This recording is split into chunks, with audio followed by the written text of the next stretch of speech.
মাত্রা করে বলছি। আজকে 8টি যে কেন্দ্র শাসিত অঞ্চল আছে তাদের নাম আমরা কি শিখবো? 8টি কেন্দ্র শাসিত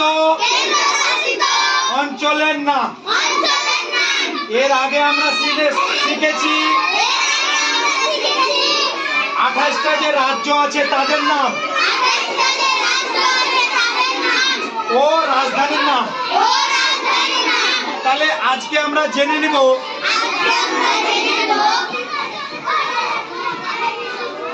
কেন্দ্র শাসিত অঞ্চলের নামগুলো। বুঝতে পারলি?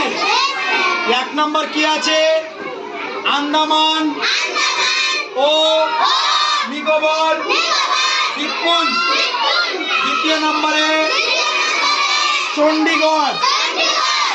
3 নম্বরে দাদরা ও নগর হাভেলি এবং দমন ও দিউ। 3 নম্বর। 4 নম্বর দিল্লি। 5 নম্বর জম্মু ও কাশ্মীর। 6 নম্বর লাদাখ। 7 নম্বর লাক্ষাদ্বীপ। 8 নম্বর পুদুচেরি।